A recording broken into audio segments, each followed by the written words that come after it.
You're stuck between her kids and the kids. Tension's high.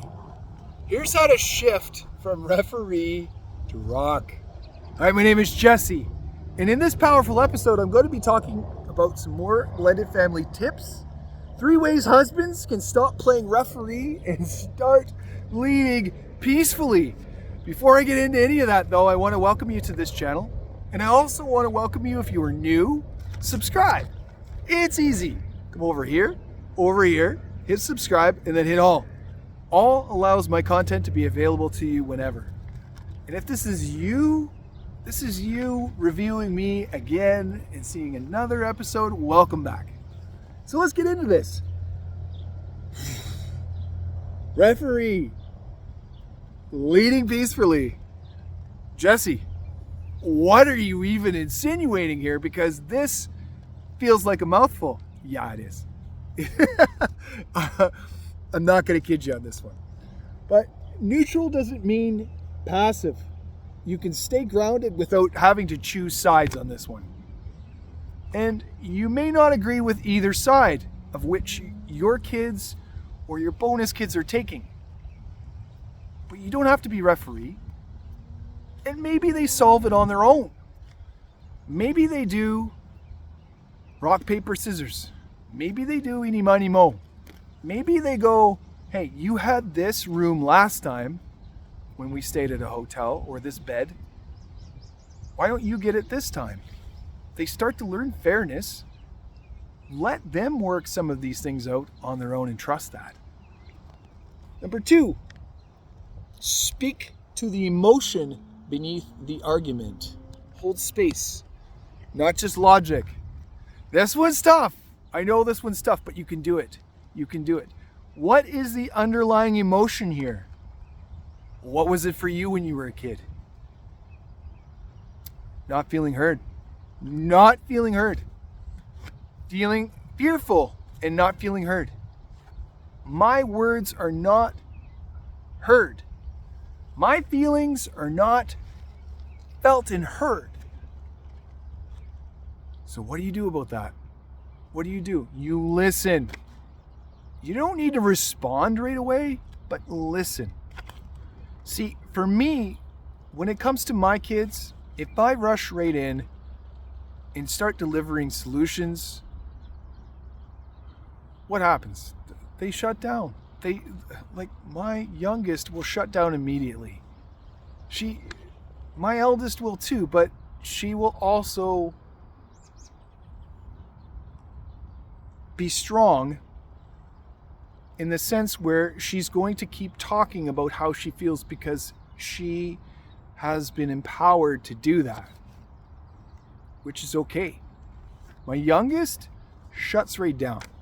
She just, when we come in with solutions, when my wife and I have come in with solutions and we just, and she doesn't even want to talk about it.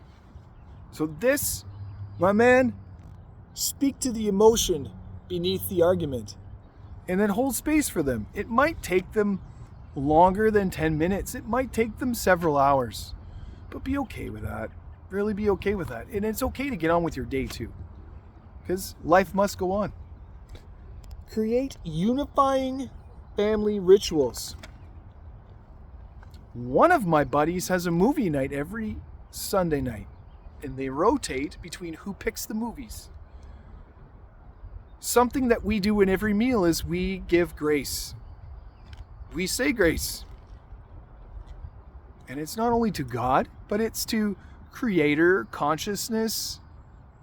It's to the universe. We've opened it up. For me, though, I say God, because that's what I've chosen. I'm not a religious man, but I am a spiritual one, and I do believe in God. Now, before I get into any of that, I'm talking about rituals. I'm talking about things that you do with your family. We give gratitude to the food that we eat because we're grateful to be able to have the food and the table to sit at all together to be able to do this.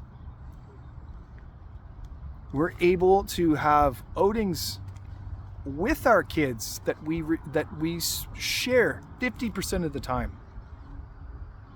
with their other parents. Hold space. Eat, laugh, dance, and do something that brings the house together. Do what I do. My body is like a jungle gym, and I throw my kids up in the air and I toss them around, and I do all sorts of fun things like that. My wife does that too. We let them just explore when it comes to feeling what it feels like to be tossed up in the air, or to do the splits, or hey, try this. Those are fun things. All right. Now, comment, I hold peace. I hold the peace. If you've learned to lead instead of breaking up battles.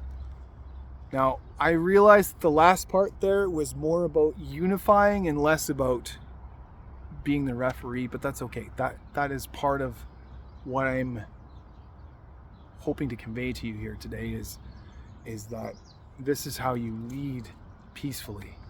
All right. So, if this spoke to you and this resonated, I would love to know about that. I would love to know when you're going to take action for yourself as well. And that might mean that you go to thevaliantlifestyle.com and book that 30-minute discovery call with me now. Stop leading a mediocre family through your mediocre actions and step up. Step into what is rightfully yours. Talk to you soon. Let's do this.